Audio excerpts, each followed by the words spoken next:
की सूरत कभी डूब नहीं सकता, झंडा मेरे वतन का कभी झुक नहीं सकता, और बेटा कहलाता हूं मैं अपने नेपाल का, मेरा सर किसी के सामने झुक नहीं सकता, मेरा सर किसी का सामने झुक नहीं सकता।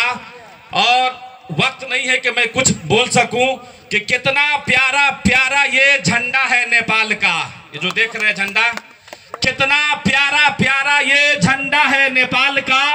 सगरो माथा पर्वत मेरा ऊंचा है नेपाल का, सगरो माथा पर्वत मेरा ऊंचा है नेपाल का। और एक तरफ है इंडिया तो एक तरफ है चाइना, मेची से महाकाली तक यारो नक्शा है नेपाल का, मेची से महाकाली तक यारो नक्शा है नेपाल का। और मजहबो मिल्लत और मोहब्बत देश का पहचान है, मजहबो मिल्लत और मोहब्बत देश का पहचान है। अहले तराई अहले पहाड़ बेटा है नेपाल का, अहले तराई अहले पहाड़ बेटा है नेपाल का। मैं एक जुमला आप सबके सामने रखकर अपनी बात को खत्म करना चाहता हूं।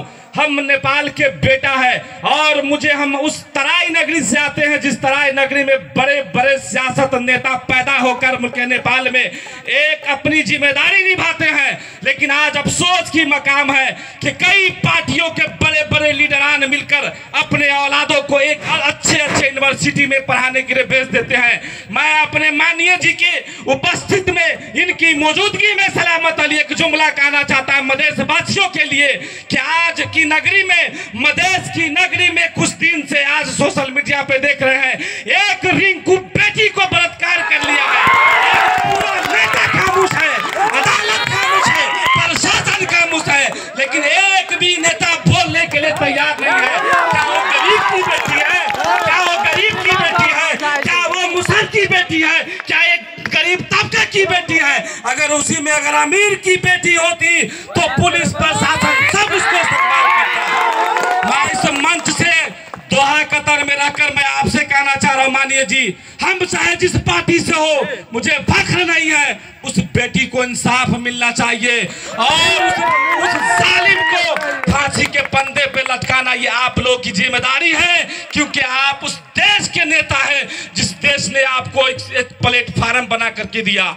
इसलिए मैं आप सबसे गुजारिश करूंगा कि उस रिंकू बहन को इंसाफ मिलना चाहिए और जिन लोगों ने इनके साथ बलात्कार किया है उनके साथ मैं आपसे प्रशासन से, मुल्क नेपाल के प्रशासन से, प्राइम मिनिस्टर हो, चीफ मिनिस्टर हो, बल्कि प्रदेश नंबर 2 के मुख्यमंत्री से भी अपील करूंगा कि रिंकू बहन का इंसाफ मिलना चाहिए।